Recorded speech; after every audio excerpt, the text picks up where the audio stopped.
Hello and welcome in my channel Ravindra Mohan mechanical students. जैसे कि आप देख रहे होंगे कि मेरे स्क्रीन पर एक वर्किंग मॉडल डिस्प्ले हो रहा है। ये वर्किंग मॉडल बेंसन्स बॉयलर का वर्किंग मॉडल है। बेंसन्स बॉयलर हाई प्रेशर बॉयलर की कैटेगरी में आता है। साथ ही साथ ये सुपर क्रिटिकल बॉयलर भी है। बेंसन्स बॉयलर की यदि हम स्पेसिफिकेशंस की बात करें तो बेंसन बॉयलर्स का इन्वेंशन सन 1922 में मार्ट बेंसन्स ने किया था। इसके पहले जो बॉयलर यूज किए जाते थे वो हाई प्रेशर बॉयलर तो थे, बट उनके साथ ये प्रॉब्लम थी, ये कंडीशन थी कि उनका कोई स्टैंडर्ड नहीं था। जो जिसकी भी जो भी रिक्वायरमेंट होती थी वो अपने आप सेल्फ बॉयलर करता था और बना ले कनेक्ट करता था और फिर उसके बाद उसको यूज करता था। तो इस वजह से बॉयलर की कोई स्टैंडर्ड्स ना होने की वजह से उसमें मटेरियल और उसकी इफ़िशियंसी ठीक नहीं मिल पा रही थी। इसने इस चीज़ को स्टैंडर्डाइज किया कि कोई भी बॉयलर यदि आप बनाते हैं तो इस तरीके से बनाएंगे। इनमें से जो इनका बॉयलर था इसके स्पेसिफिकेशंस ये थे कि ये सुपर क्रिटिकल कंडीशंस में वर्क करता था। बॉयलर में सुपर क्रिटिकल कंडीशंस का मतलब है कि यहाँ पे जो स्टीम प्रोड्यूस की जा रही है उसका प्रेशर 221 बार और टेम्परेचर 374 डिग्री सेल्सियस से ज़्यादा है। सुपर क्रिटिकल कंडीशंस में जो स्टीम प्रोड्यूस की जाती है उसमें स्टोरेज इंथाल्पी की जो कैपेसिटी है वो कांस्टेंट हो जाती है।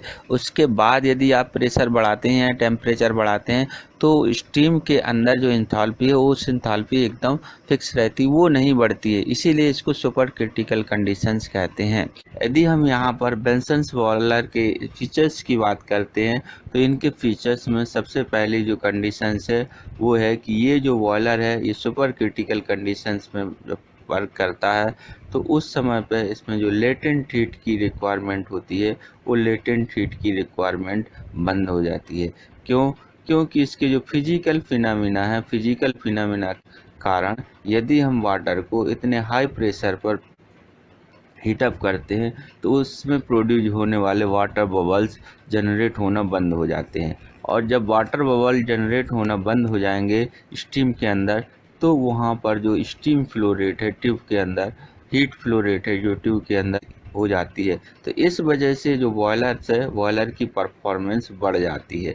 साथ ही साथ अगर हम देखें कि यदि बॉयलर्स में वेपर्स प्रोड्यूस नहीं हो रही, वाटर बबल्स प्रोड्यूस नहीं हो रहे, डायरेक्ट वाटर से स्टीम में कन्वर्ट हो रहा है, तो उस समय पे यहाँ पे हम देख रहे हैं कि वाटर से हमारी डायरेक्ट स्टीम प्रोड्यूस हो रही, ना कि ये वेपर में कन्वर्ट हो रही है। वाटर हमारा डायरेक्ट स्टीम में कन्वर्ट हो रहा है, इस वजह से हमें वेपर को कलेक्ट करने के लिए वाटर ड्रम रखने की ज़रूरत नहीं है। इसलिए इस बॉयलर्स में हम वाटर ड्रम यूज नहीं करते हैं। और वाटर ड्रम यूज ना करने से ये जो हमारा बॉयलर है बहुत ही छोटा और सिंपल हो जाता है। और बहुत ही छोटा और सिंपल होने की वजह से इसका जो इंस्टॉलेशन कॉस्ट है या इसका जो मटेरियल कॉस्ट है ये कम आता है। साथ ही साथ ये जो बॉयलर्स है इसकी वर्किंग कंडीशंस में देखें तो इसमें 4 सर्कुलेशंस सिस्टम्स अप्लाई किया जाता है, जिसमें एयर फ्लो के लिए भी 4 सर्कुलेशंस और वाटर फ्लो के लिए और स्टीम फ्लो के लिए भी 4 सर्कुलेशंस अप्लाई किया जाता है। साथ ही साथ ये जो बॉयलर्स है ये कम्पैक्ट और सिंपल बॉयलर्स है। इस बॉयलर्स को इजीली आप ट्रांसपोर्ट कर सकते हैं, एक जगह से दूसरी जगह पे मूव कर सकते हैं।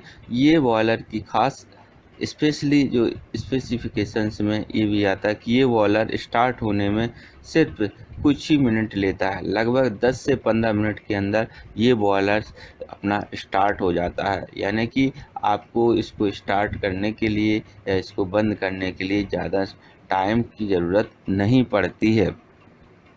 ये बॉयलर्स की स्टीम जनरेशन कैपेसिटी बहुत ही हाई होती है। बेंसन बॉयलर की स्टीम जनरेटिंग कैपेसिटी बहुत ही हाई होती है और ये 1 घंटे में 1.5 लाख से भी ज़्यादा केजी वाटर को स्टीम में कन्वर्ट कर सकता है। मॉडर्न इंडस्ट्री में इस बॉयलर का ज़्यादातर यूज किया जाता है क्योंकि इसकी जो परफॉर्मेंस और इसका जो कास्ट तथा इसकी थर्मल एफिशिएंसी बहुत ही ज़्यादा होती है। आइए अब हम इस मॉडल की हेल्प से इस बेंसन्स बॉयलर का वर्किंग को देखेंगे। वर्किंग को देखने से पहले इसके जो की पॉइंट्स हैं, की पॉइंट्स को हम देख लेते हैं। की पॉइंट्स में हम यहाँ पे देख रहे हैं कि ये हमारा कंबसन चैम्बर्स है जहाँ पे फ्यूल जलाया जा रहा है, और ये हमारी चिमनी है, चिमनी से फ्लू गैसेस बाहर निकल रही हैं। यहाँ पे हम देखेंगे तो ये air pre heater air circulation system है, और यहाँ पे ये वाला देखेंगे तो हम ये वाटर फ्लो सर्कुलेशन सिस्टम है, जिसमें वाटर और स्टीम दोनों जो है फ्लो होती हैं। साथ ही साथ अब हम यहाँ पे देखते हैं कि जो हीट यहाँ पे प्रोड्यूस हो रही है फ्यूल के द्वारा, उसकी इंटेंसिटी धीरे धीरे कम होती जा रही है। इनिशियल कंबसन चैम्बर्स में इसकी इंटेंसिटी बहुत ज़्यादा है, और फिर ये धीरे धीरे कम होती जा रही है। तो जो वाटर को जो हम डिफरेंट स्टेप्स में इसको हीटअप करते हैं, उसके जो डिफरेंट स्टेप्स यहाँ पे हम देखेंगे तो सबसे ज़्यादा टेम्परेचर से नीचे होता है, इसलिए यहाँ पे हम रेडिएंट सुपर हीटर यूज करते हैं। फिर उसके जस्ट बाद हम यहाँ पे सुपर हीटर यूज करते हैं, फिर उसके ऊपर कन्वेक्टिव सुपर हीटर यूज करते हैं, फिर इसके ऊपर जो हम इकोनोमाइजर्स यूज करते हैं, और लास्ट में यहाँ पर एयर प्री हीटर्स यूज करते हैं। तो इस तरीके से ये हमारे बॉयलर का सेटअप होता है। आइए हम बॉयलर्स में यूज होने वाले सर्कुलेशन सिस्टम को समझते हैं। बॉयलर में यूज होने वाले दो मेन सर्कुलेशन सिस्टम हैं। पहला सर्कुलेशन सिस्टम है एयर एंड फ्लू गैसेस का सर्कुलेशन सिस्टम, और दूसरा सर्कुलेशन सिस्टम है वाटर एंड स्टीम का सर्कुलेशन सिस्टम। दोनों circulation system force circulation system है। फोर्स सर्कुलेशन सिस्टम का मतलब है कि इनमें जो डिवाइसेस लगी हैं, उन डिवाइसेस को रन कराने के लिए हम एक्स्ट्रा सोर्सेस यूज करते हैं, और इस एक्स्ट्रा सोर्सेस की हेल्प से ये जो सर्कुलेशन की एफिशिएंसी, इनकी जो इंटेंसिटी है, वो इंटेंसिटी बढ़ जाती है। जैसे कि हम यहाँ पे देख रहे हैं कि ये एयर सर्कुलेशन सिस्टम से अगर हम यहाँ पे देखें तो यहाँ पे हमारे पास एयर ब्लोअर लगा हुआ, एयर ब्लोअर जो कि एक्सटर्नल एनर्जी से ये रन हो रहा है, और इसकी हेल्प से एटमॉस्फेरिक एयर को हाई स्पीड और हाई क्वांटिटी में यहाँ पे सक किया जाता है। सक करने के बाद फोर्सली इसको जो है यहाँ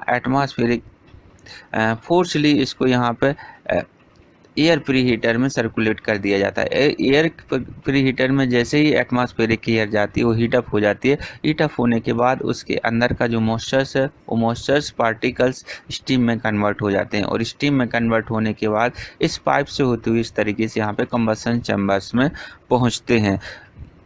एयर को हीटअप करने की रिक्वायरमेंट ये होती है क्योंकि वाटर पार्टिकल्स यदि कंबसन चैम्बर्स में पहुंचते हैं तो कंबसन चैम्बर्स में यूज होने वाला कोल कुछ हीट इन वाटर पार्टिकल्स को हीटअप करने में कंज्यूम कर देगा। इस वजह से जो कोल्स है, उसकी जो इफ़िशेंसी है, या हम उसको बोल सकते हैं उसकी कुछ हीट जो है लॉसेस हो जाएगा। तो उस लॉसेस को रिड्यूस करने के लिए हम यहाँ पे इस एटमॉस्फेरिक एयर को यहाँ पे एयर प्री हीटर्स में हीटअप करते हैं। अब हम दूसरा सर्कुलेशन सिस्टम देखते हैं। सो दूसरा सर्कुलेशन सिस्टम हमारा जो है water and steam circulation system. Water and steam circulation system में जैसा कि यहाँ पे आपको दिख रहा है कि ये हमारा सेक्शन है, या फीड वाटर सेक्शन सेक्शन है। इस फीड वाटर सेक्शन सेक्शन में यहाँ पे ये हमारा पॉजिटिव डिस्प्लेसमेंट से फीड पंप लगा हुआ। पॉजिटिव डिस्प्लेसमेंट फीड पंप जो है हाई इंटेंसिटी के साथ यहाँ से एटमॉस्फेरिक प्रेशर पर वाटर को सक करता है, और यहाँ पे हाई इंटेंसिटी के साथ 225 बार से ऊपर इसी वाटर को यहाँ पर इकोनोमाइजर में डिस्चार्ज करता है, डिलीवर करता है। जब हम इसको हाई प्रेशर पर इस वाटर को यहाँ पर इकोनोमाइजर में भेजते हैं तो यहाँ पे इसकी जो सेंसिबल हीट है, वो सेंसिबल हीट की इंटेंसिटी बढ़ जाती है, और सेंसिबल हीट की इंटेंसिटी बढ़ने के कारण ये जो वाटर है, इसकी हीट एब्जॉर्बिंग कैपेसिटी बढ़ जाती है, यानी कि ये अब बहुत ज़्यादा हीट एब्जॉर्ब करेगा, उसके बाद फिर वेपर या स्टीम में कन्वर्ट होगा। तो यहाँ पे जैसे ही हम ब्लोअर से यहाँ पर हम फीड पंप से इस इकोनोमाइजर में वाटर फीड करते हैं, इकोनोमाइजर में वाटर फीड होने के बाद यहाँ से जो फ्लू गैसेस फ्लो हो रही थी, इनकी हीट लिबरेशंस के बाद यहाँ थोड़ी हीट इसको इकोनोमाइजर में मिलती है। थोड़ी हीट इकोनोमाइजर में मिलने के बाद इसका जो टेम्परेचर है वो इंक्रीज हो जाता है, और टेम्परेचर इंक्रीज होने के बाद फिर ये हीटेड वाटर है, हीटेड वाटर को हम यहाँ पे प्रेस में लेके आते हैं। रेडिएंट सुपर हीटर का मतलब है यहाँ पे जो हम हीट वाटर को देते हैं वो डायरेक्ट कॉन्टैक्ट से नहीं देते हैं। यहाँ पे हम ट्यूब को बॉयलर की जो बॉल है, बॉल पे अटैच कर देते हैं, फिक्स कर देते हैं, बॉल के चारों ओर उसको फिक्स कर देते हैं। तो कंबसन चैम्बर से जो हीट निकलती है वो रेडिएशन के थ्रू वॉल में पाइप जो फिक्स हैं उन पाइपों पे स्ट्राइक करता है, और स्ट्राइक करने के बाद फिर उस ट्यूब को हीट अप करता है। इस तरीके से जो वाटर है, इनमें से जो इनका बॉयलर था, इसके स्पेसिफिकेशंस ये थे कि ये सुपर क्रिटिकल कंडीशंस में वर्क करता था। बॉयलर में सुपर क्रिटिकल कंडीशंस का मतलब है कि यहाँ पे जो स्टीम प्रोड्यूस की जा रही है उसका प्रेशर 221 बार और टेम्परेचर 374 डिग्री सेल्सियस से ज़्यादा है। सुपर क्रिटिकल कंडीशंस में जो स्टीम प्रोड्यूस की जाती है उसमें स्टोरेज इंथाल्पी की जो कैपेसिटी है वो कांस्टेंट हो जाती है। उसके बाद यदि आप प्रेशर बढ़ाते हैं, टेम्परेचर बढ़ाते हैं, तो स्टीम के अंदर जो इंथाल्पी है उस इंथाल्पी एकदम फिक्स रहती, वो नहीं बढ़ती है, इसीलिए इसको सुपर क्रिटिकल कंडीशंस कहते हैं। यदि हम यहाँ पर बेंसन्स बॉयलर के फीचर्स की बात करते हैं तो इनके फीचर्स में सबसे पहली जो कंडीशंस है वो है कि ये जो बॉयलर है ये सुपर क्रिटिकल कंडीशंस में वर्क करता है। यहाँ पे हम देखेंगे कि जैसे ही हम वाटर को सुपर क्रिटिकल कंडीशन में हीटअप करते हैं तो उस कंडीशंस में हमारा वाटर डायरेक्ट जो है स्टीम में कन्वर्ट हो जाता है, और उस समय हमारा वाटर वेपर में कन्वर्ट नहीं होता है। यानी कि वेपर में कन्वर्ट होने के लिए जो लेटेंट हीट की रिक्वायरमेंट होती है वो रिक्वायरमेंट की ज़रूरत अब नहीं पड़ती है। इस कारण जो लेटेंट हीट में यूज होने वाली एनर्जी है वो एनर्जी हमारी बच जाती है। साथ ही साथ इतने हाई प्रेशर पे जब हम वाटर को गर्म करते हैं तो वाटर की डेंसिटी और स्टीम की डेंसिटी दोनों सेम हो जाती हैं, और इस सेम डेंसिटी के कारण वाटर के अंदर वाटर बबल्स प्रोड्यूस नहीं होते हैं। जब वाटर के अंदर वाटर बबल्स प्रोड्यूस नहीं होंगे तो इसको जब हम फ्लो कराएंगे तो फ्लो करने पर इसकी जो हीट ट्रांसफर रेट है वो ज़्यादा रहेगा, क्योंकि अगर वाटर के अंदर वाटर बबल्स रहते हैं तो वाटर बबल्स की हीट फ्लो रेट जो है वो कम होता है एज कम्पेयर टू वाटर। तो इस वजह से जो बॉयलर से वाटर बबल्स हट जाएंगे, और वाटर बबल्स हट जाने के कारण हीट ट्रांसफ़र रेट जो है बॉयलर के अंदर बढ़ जाएगी। बॉयलर से बॉयलर की परफॉर्मेंस बढ़ जाती है। साथ ही साथ अगर हम देखें कि यदि बॉयलर्स में वेपर्स प्रोड्यूस नहीं हो रही, वाटर बबल्स प्रोड्यूस नहीं हो रहा है, डायरेक्ट वाटर से स्टीम में कन्वर्ट हो रहा है, तो उस समय पे यहाँ पे हम देख रहे हैं कि वाटर से हमारी डायरेक्ट स्टीम प्रोड्यूस हो रही, ना कि वेपर में कन्वर्ट हो रही है। वाटर हमारा डायरेक्ट स्टीम में कन्वर्ट हो रहा है, इस वजह से हमें वेपर को कलेक्ट करने के लिए वाटर ड्रम रखने की ज़रूरत नहीं है। इसलिए इस बॉयलर्स में हम वाटर ड्रम यूज नहीं करते हैं, और वाटर ड्रम यूज ना करने से ये जो हमारा बॉयलर है बहुत ही छोटा और सिंपल हो जाता है, और बहुत ही छोटा और सिंपल होने की वजह से इसका जो इंस्टॉलेशन कॉस्ट है या इसका जो मटेरियल कॉस्ट है ये कम आता है। साथ ही साथ ये जो बॉयलर्स है इसकी वर्किंग कंडीशंस में देखें तो इसमें 4 सर्कुलेशंस सिस्टम्स अप्लाई किया जाता है, जिसमें एयर फ्लो के लिए भी 4 सर्कुलेशंस और वाटर फ्लो के लिए और स्टीम फ्लो के लिए भी 4 सर्कुलेशंस अप्लाई किया जाता है। साथ ही साथ ये जो बॉयलर्स है ये कम्पैक्ट और सिंपल बॉयलर्स है। इस बॉयलर्स को इजीली आप ट्रांसपोर्ट कर सकते हैं, एक जगह से दूसरी जगह पे मूव कर सकते हैं। ये बॉयलर की खास स्पेशली जो स्पेसिफिकेशंस में ये भी आता है कि ये बॉयलर स्टार्ट होने में सिर्फ कुछ ही मिनट लेता है, लगभग 10 से 15 मिनट के अंदर ये बॉयलर अपना स्टार्ट हो जाता है। यानी कि आपको इसको स्टार्ट करने के लिए या इसको बंद करने के लिए ज़्यादा टाइम की ज़रूरत नहीं पड़ती है। ये बॉयलर्स की स्टीम जनरेशन कैपेसिटी बहुत ही हाई होती है। बेंसन बॉयलर की स्टीम जनरेटिंग कैपेसिटी बहुत ही हाई होती है, और ये 1 घंटे में 1.5 लाख से भी ज़्यादा केजी वाटर को स्टीम में कन्वर्ट कर सकता है। मॉडर्न इंडस्ट्री में इस बॉयलर का ज़्यादातर यूज किया जाता है, क्योंकि इसकी जो परफॉर्मेंस और इसका जो कास्ट तथा इसकी थर्मल एफिशिएंसी बहुत ही ज़्यादा होती है। आइए अब हम इस मॉडल की हेल्प से इस बेंसन्स बॉयलर का वर्किंग को देखेंगे। वर्किंग को देखने से पहले इसके जो की पॉइंट्स हैं, की पॉइंट्स को हम देख लेते हैं। की पॉइंट्स में हम यहाँ पे देख रहे हैं कि ये हमारा कंबसन चैम्बर्स है जहाँ पे फ्यूल जलाया जा रहा है, और ये हमारी चिमनी है, चिमनी से फ्लू गैसेस बाहर निकल रही हैं।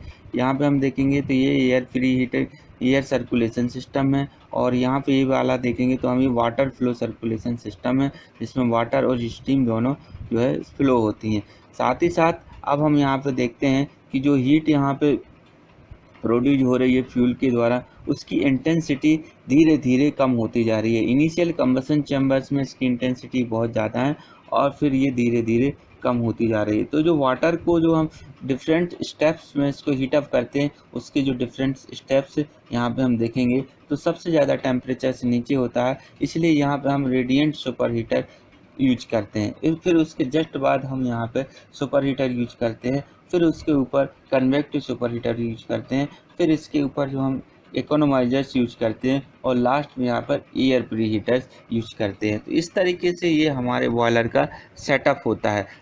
आइए हम बॉयलर्स में यूज होने वाले सर्कुलेशन सिस्टम को समझते हैं। बॉयलर में यूज होने वाले दो मेन सर्कुलेशन सिस्टम है। पहला सर्कुलेशन सिस्टम है एयर एंड फ्लू गैसेस का सर्कुलेशन सिस्टम, और दूसरा सर्कुलेशन सिस्टम है वाटर एंड स्टीम का सर्कुलेशन सिस्टम। दोनों circulation system force circulation system है। फोर्स सर्कुलेशन सिस्टम का मतलब है कि इनमें जो डिवाइसेस लगी हैं, उन डिवाइसेस को रन कराने के लिए हम एक्स्ट्रा सोर्सेस यूज करते हैं, और इस एक्स्ट्रा सोर्सेस की हेल्प से ये जो सर्कुलेशन की एफिशिएंसी, इनकी जो इंटेंसिटी है, वो इंटेंसिटी बढ़ जाती है। जैसे कि हम यहाँ पे देख रहे हैं कि ये एयर सर्कुलेशन सिस्टम से अगर हम यहाँ पे देखें, तो यहाँ पे हमारे पास एयर ब्लोअर लगा हुआ, एयर ब्लोअर जो कि एक्सटर्नल एनर्जी से ये रन हो रहा है, और इसकी हेल्प से एटमॉस्फेरिक एयर को हाई स्पीड और हाई क्वांटिटी में यहाँ पे सक किया जाता है। सक करने के बाद फोर्सली इसको जो है यहाँ इसको यहाँ पे एयर प्री हीटर में सर्कुलेट कर दिया जाता है। एयर प्री हीटर में जैसे ही एटमॉस्फेरिक एयर जाती है, वो हीटअप हो जाती है। हीटअप होने के बाद उसके अंदर का जो मॉइस्चर्स है, वो मॉइस्चर्स पार्टिकल्स स्टीम में कन्वर्ट हो जाते हैं, और स्टीम में कन्वर्ट होने के बाद इस पाइप से होते हुए इस तरीके से यहाँ पे कंबसन चैम्बर्स में पहुँचते हैं। एयर को हीटअप करने की रिक्वायरमेंट ये होती है क्योंकि वाटर पार्टिकल्स यदि कंबसन चैम्बर्स में पहुंचते हैं, तो कंबसन चैम्बर्स में यूज होने वाला कोल कुछ हीट इन वाटर पार्टिकल्स को हीटअप करने में कंज्यूम कर देगा। इस वजह से जो कोल्स है, उसकी जो इफ़िशेंसी है, या हम उसको बोल सकते हैं उसकी कुछ हीट जो है लॉसेस हो जाएगा। तो उस लॉसेस को रिड्यूस करने के लिए हम यहाँ पे इस एटमॉस्फेरिक एयर को यहाँ पे एयर प्री हीटर्स में हीटअप करते हैं। अब हम दूसरा सर्कुलेशन सिस्टम देखते हैं। सो दूसरा सर्कुलेशन सिस्टम हमारा जो है water and steam circulation system. Water and steam circulation system में जैसा कि यहाँ पे आपको दिख रहा है कि ये हमारा सेक्शन है, या फीड वाटर सेक्शन सेक्शन है। इस फीड वाटर सेक्शन सेक्शन में यहाँ पे ये हमारा पॉजिटिव डिस्प्लेसमेंट से फीड पंप लगा हुआ। पॉजिटिव डिस्प्लेसमेंट फीड पंप जो है हाई इंटेंसिटी के साथ यहाँ से एटमॉस्फेरिक प्रेशर पर वाटर को सक करता है, और यहाँ पे हाई इंटेंसिटी के साथ 225 बार से ऊपर इसी वाटर को यहाँ पर इकोनोमाइजर में डिस्चार्ज करता है, डिलीवर करता है। जब हम इसको हाई प्रेशर पर इस वाटर को यहाँ पे इकोनोमाइजर में भेजते हैं, तो यहाँ पे इसकी जो सेंसिबल हीट है, वो सेंसिबल हीट की इंटेंसिटी बढ़ जाती है, और सेंसिबल हीट की इंटेंसिटी बढ़ने के कारण ये जो वाटर है, इसकी हीट एब्जॉर्बिंग कैपेसिटी बढ़ जाती है, यानी कि ये अब बहुत ज़्यादा हीट एब्जॉर्ब करेगा, उसके बाद फिर वेपर या स्टीम में कन्वर्ट होगा। तो यहाँ पे जैसे ही हम ब्लोअर से यहाँ पर हम फीड पंप से इस इकोनोमाइजर में वाटर फीड करते हैं, इकोनोमाइजर में वाटर फीड होने के बाद यहाँ से जो फ्लू गैसेस फ्लो हो रही थी, इनकी हीट लिबरेशंस के बाद यहाँ थोड़ी हीट इसको इकोनोमाइजर में मिलती है। थोड़ी हीट इकोनोमाइजर में मिलने के बाद इसका जो टेम्परेचर है वो इंक्रीज हो जाता है, और टेम्परेचर इंक्रीज होने के बाद फिर ये हीटेड वाटर है, हीटेड वाटर को हम यहाँ पे हीटर्स में लेके आते हैं। रेडिएंट सुपर हीटर का मतलब है यहाँ पे जो हम हीट वाटर को देते हैं, वो डायरेक्ट कॉन्टैक्ट से नहीं देते हैं। यहाँ पे हम ट्यूब को बॉयलर की जो बॉल है, बॉल पे अटैच कर देते हैं, फिक्स कर देते हैं, बॉल के चारों ओर उसको फिक्स कर देते हैं। तो कंबसन चैम्बर से जो हीट निकलती है, वो रेडिएशन के थ्रू वॉल में पाइप जो फिक्स हैं, उन पाइपों पे स्ट्राइक करता है, और स्ट्राइक करने के बाद फिर उस ट्यूब को हीटअप करता है। इस तरीके से जो वाटर है, जो पहले हमारा हीट था, वो थोड़ा और ज़्यादा हीट हो जाता है, और सेंसिबल हीट को गेन करता है। सेंसिबल हीट को गेन करने के बाद इस वाटर को यहाँ पे कन्वेक्टिव सुपर हीटर में लेके जाते हैं। कन्वेक्टिव सुपर हीटर का मतलब ये है कि यहाँ पे जो हीट ट्रांसफ़र होती है ये कन्वेक्टिव मोड से हीट ट्रांसफ़र होती है। कन्वेक्टिव मोड का मतलब है कि इसमें हीट का जो मीडियम होता है वो फ्लूइड होता है। तो यहाँ पे जो एयर और फ्यूल की गैसेस का जो मिक्सचर है, जिसे हम फ्लू गैसेस बोलते हैं, ये हीटेड फ्लू गैसेस की हेल्प से यहाँ कन्वेक्टिव सुपर हीटर्स में हीट को हम ट्रांसफ़र करते हैं। हीट को ट्रांसफ़र करने के बाद यहाँ पे जो हमारा वाटर है ये बहुत ज़्यादा हीटेड हो जाता है। बहुत ज़्यादा हीटेड होने के बाद फिर ये वाटर हमारा यहाँ पे सुपर हीटर में आता है। जैसे ये सुपर हीटर में आता है, सुपर हीटर में डायरेक्ट ये जो हमारा वाटर है स्टीम में कन्वर्ट हो जाता है, विदाउट वेपर को कन्वर्ट किए। तो यहाँ पे हम देख रहे हैं कि ये जो हमारा वाटर है डायरेक्ट स्टीम में कन्वर्ट हो गया, इसलिए यहाँ पे हमें वाटर ड्रम लगाने की ज़रूरत नहीं है। और जब हम इस बॉयलर में वाटर ड्रम नहीं लगाएंगे तो इसका जो साइज है वो छोटा हो जाएगा। इसलिए हमारे ये जो बॉयलर है बहुत ही सिंपल बॉयलर माना जाता है। अब यहाँ से जो स्टीम निकलती है इस स्टीम को फिर हम यहाँ टरबाइन में भेजते हैं। यहाँ पे हम टरबाइन में ये जो हमारी स्टीम जाती है, ये स्टीम टरबाइन में जाने के बाद जो है इस एक्सपांड होती है और एक्सपांड होने के बाद टरबाइन को रोटेट कराती है। और जब टरबाइन हमारा रोटेट होता है तो यहाँ से हमें मैकेनिकल एनर्जी मिलती है। फिर इस मैकेनिकल एनर्जी को इस जनरेटर से कनेक्ट करते हैं और जनरेटर से कनेक्ट होने के बाद ये जनरेटर मैकेनिकल एनर्जी को इलेक्ट्रिकल एनर्जी में कन्वर्ट कर देता है। इसके बाद यहाँ से यदि हम टरबाइन से स्टीम की बात करें तो ये स्टीम जो निकलती है वो फिर यहाँ पे कंडेंसर्स में निकल जाती है। ये जो कंडेंसर है हमारा सेल एंड ट्यूब टाइप का कंडेंसर्स है। इस कंडेंसर्स में जो स्टीम आती है इसको बाहर से वाटर दिया जाता है। इस वाटर से इस स्टीम को कंडेंस करके फिर वाटर में कन्वर्ट कर दिया जाता है। कन्वर्ट करने के बाद फिर इसको हम स्टोरेज टैंक में कलेक्ट करते हैं। तो इस तरीके से ये हमारे बॉयलर का जो है वर्किंग होता है। आइए अब हम इसका कंस्ट्रक्शंस को डिटेल्स में देखते हैं। आइए अब हम बॉयलर्स के पार्ट्स एंड कंपोनेंट्स को समझते हैं। पार्ट्स एंड कंपोनेंट्स को समझने के लिए मैंने इसके 3 अरेंजमेंट बनाए हैं। पहला अरेंजमेंट है बॉयलर का स्ट्रक्चर, सेकंड अरेंजमेंट है air flow and flue gases circulation system, और जो थर्ड अरेंजमेंट है वो है आपका water and steam flow circulation system. अब हम यहाँ पे बेंसन्स बॉयलर का स्ट्रक्चर्स देखेंगे। बेंसन्स बॉयलर के स्ट्रक्चर्स के 2 पार्ट्स हैं। पहला पार्ट है बॉडी और दूसरा पार्ट है चिमनी। तो यहाँ पे हम देखेंगे बॉडी के भी 2 सेक्शन है, एक आउटर बॉडी है और एक इनर बॉडी है। आउटर बॉडी को मेटेलिक मटेरियल से बनाया जाता है। मेटेलिक मटेरियल से इसलिए बनाया जाता है क्योंकि इसी स्ट्रक्चर पर ही सारे के सारे कंपोनेंट्स माउंट होते हैं बॉयलर के, और उनका वेट और उनको स्ट्रेंथ देने के लिए हमारा जो स्ट्रक्चर स्ट्रॉन्ग होना चाहिए, इसलिए इसको हम मेटेलिक बॉडी से बनाते हैं। लेकिन इसी बॉडी का अगर हम इनर पोर्शंस देखें तो इनर पोर्शंस जो है बहुत ही हीटेड पोर्शंस होता है, क्योंकि इस इनर पोर्शंस के अंदर ही कंबसन चैम्बर्स होता है और इस कंबसन चैम्बर्स में फ्यूल को जलाया जाता है, जहाँ पे बहुत ज़्यादा हीट लिबरेटेड होती है और इस हीट के कारण मेटल जो है मेल्ट हो सकती है। इसलिए इसको प्रोटेक्ट करने के लिए यहाँ पे हम रिफ्रैक्टरी मटेरियल्स यूज करते हैं। और रिफ्रैक्टरी मटेरियल की जो हीट रेजिस्ट करने की जो इंटेंसिटी कैपेसिटी होती है, ये मिनिमम 3000 डिग्री सेल्सियस तक के टेम्परेचर को रेजिस्ट कर सकता है। इसलिए यहाँ पे हम स्ट्रक्चर्स में जो इनसाइड से बॉडी के इनसाइड से रिफ्रैक्टरी मटेरियल यूज करते हैं। अब हम स्ट्रक्चर्स के दूसरे कंपोनेंट्स की बात करते हैं तो दूसरे कंपोनेंट्स में यहाँ पे आता है चिमनी। चिमनी जो कि एक सिलेंड्रिकल पाइप है और ये सिलेंड्रिकल पाइप कॉनिकल होता है, जिसका एंड डायामीटर्स कम होता है और जो इनसाइड डायामीटर्स है वो ज़्यादा होता है। इसका ये जो शेप है इसके नेचुरल प्रॉपर्टीज़ के कारण इसको दिया गया है, क्योंकि इस प्रॉपर्टी के कारण, कॉनिकल शेप के कारण इसमें जो नेचुरल ड्रॉट प्रोड्यूस होता है।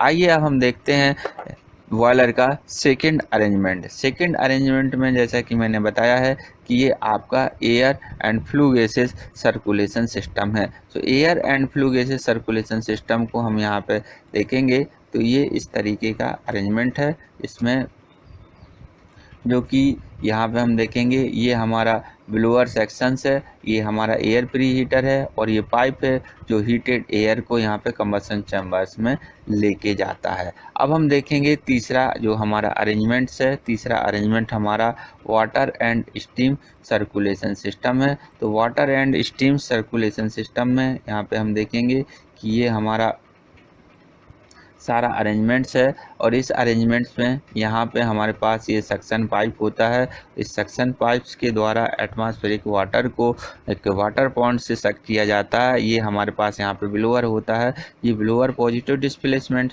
ब्लोअर्स है जो कि हाई प्रेशर्स पे जो है वाटर को डिस्चार्ज करता है। ये वाला जो पोर्शन है इसको हम इकोनोमाइजर बोलते हैं और यहाँ से जो वाटर आता है ये रेडिएंट सुपर हीटर में आता है। ये हमारा रेडिएंट सुपर हीटर पोर्शन कहलाता है। और यहाँ पे फिर हम आगे जाते हैं तो ये हमारा कन्वेक्टिव सुपर हीटर कहलाएगा और ये हमारा फाइनल जो है ये सुपर हीटर है जो कि ये रेड कलर से दिखाया गया है। इसका मतलब ये हाई टेम्परेचर को रिप्रेजेंट करता है। साथ ही इसके बाद फिर यहाँ से जो heated super heated water steam होता है उस स्टीम को हम यहाँ पे इस टरबाइन में भेज दिए देते हैं, जहाँ पे जो है स्टीम जो है टरबाइन को मैकेनिकल एनर्जी में प्रोवाइड करता है। अब हम यहाँ पे देखें, यहाँ पे लास्ट जो है यहाँ पे हमारा ग्रिड होता है। इस ग्रिड के ऊपर कोल को जलाया जाता है और इसकी जो एस होती है एस नीचे यहाँ पे डिस्पेट हो जाती है। तो स्टूडेंट्स ये हमारे बॉयलर के अरेंजमेंट थे।